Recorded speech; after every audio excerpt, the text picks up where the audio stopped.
அன்பானவர்களே, தினமருத்துவதன் வழியாக உங்களை சந்திக்கிறேன். இந்த நாளிலே புலம்பல் 3வது அதிகாரம் 22வது வசனம். நாம் நிர்மூலமாகாது இருக்கிறது கர்த்தருடைய கிருபையே, அவருடைய இரக்கங்களுக்கு முடிவில்லை.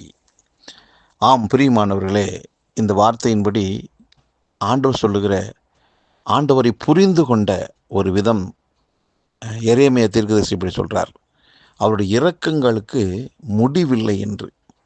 இந்த உலகத்தில் எத்தனையோ விஷயங்களில் நம்முடைய கண்களிலே காண்கிறோம், காதுகளில் கேட்குறோம். பெரும்பாலும் எல்லாவற்றுக்குமே ஒரு முடிவு இருக்கிறது. ஒரு துவக்கம் ஒன்று இருந்தால் முடிவு ஒன்று இருக்கும் என்றால் எல்லாரும் சொல்லுவாங்க. ஆனால் தீர்க்கதரிசி சொல்கிறாரு, அவருடைய இரக்கத்துக்கு மட்டுமே என்ன இல்லை, முடிவே இல்லை. அப்போது காலைதோறும் அவருடைய இரக்கம், அவருடைய கிருபை ஒவ்வொரு நாளும் புதிதாகவே புதுப்பிக்கப்பட்டு கொண்டே இருக்கிறது.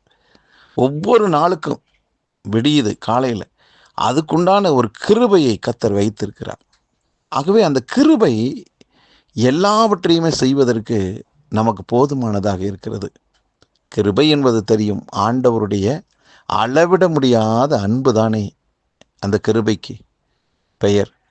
ஆகவே இந்த நாளிலே ஆண்டவர் நமக்கு கொடுக்கிற தூது, மகனே மகளே, என்னிடத்தில் உனக்கு கிருபை உண்டு.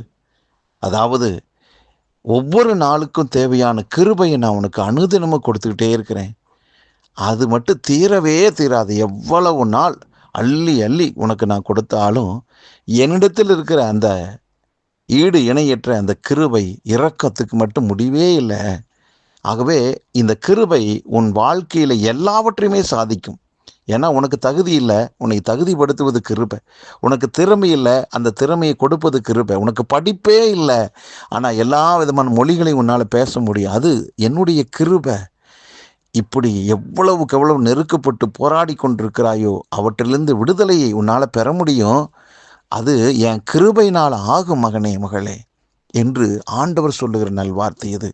ஆகவே எந்த ஒரு குறிப்பிட்ட விஷயத்தில் என்னுடைய தகுதி, என்னுடைய திறமை, என்னுடைய பலம் அத்தனையும் நான் பயன்படுத்தினாலும் இந்த குறிப்பிட்ட விஷயத்தில் என்னால் தப்பிக்கவே முடியாது என்று எதை நினைத்து புலம்பி கண்ணீர் வடித்து கொண்டிருக்கிறீர்களோ, தனிமை உணர்வில் அப்படியே வாடி வதங்கி கொண்டிருக்கிறீங்களா, யார்கிட்டுமே சொல்ல முடியாது, அப்படி சொன்னாலும் எந்த மனுஷனாலும் என் பிரச்சனையை தீர்க்க முடியாது என்று நீங்கள் உங்களுடைய மனசுக்குள்ள அந்த நினைவு அலைகள் ஓடிக்கொண்டிருக்கிறதா, இன்றைக்கு கர்த்தர் சொல்கிறாரு, மகனே மகளே, என்னிடத்தில் உனக்கு கிருபை உண்டு.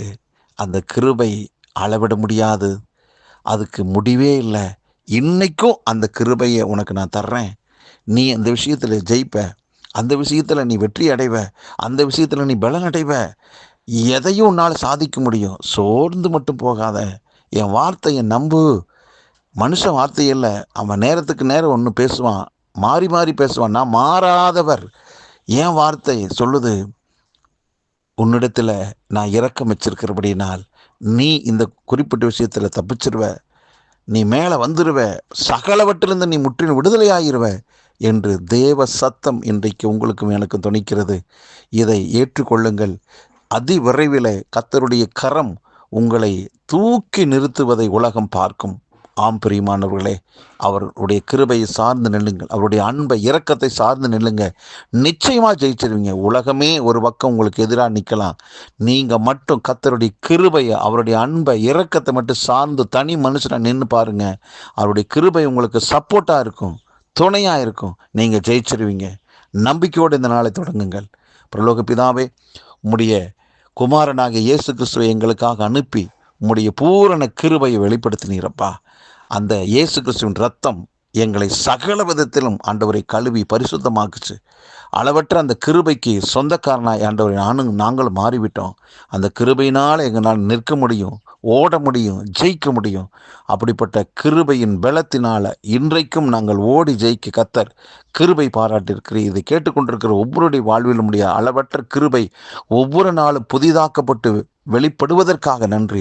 ஒவ்வொருவரையும் ஆண்டவர், இதை கேட்டுக்கொண்டிருக்கிற ஒவ்வொருவரையும் ஜெயத்துக்குள்ளாக நீர் மாற்றுகிறேன். நன்றி அப்பா. ஒவ்வொருவரையும் நான் வாழ்த்துகிறேன், ஆசீர்வதிக்கிறேன். இயேசு கிறிஸ்து நாமத்தில் ஜெபிக்கிற நல்ல பிதாவே, ஆமென். அன்பானவர்களே, கர்த்தருடைய கிருபை உங்கள் மேல் இருக்குது. நீங்கள் நிச்சயமாக ஜெயிப்பீர்கள். நன்றி.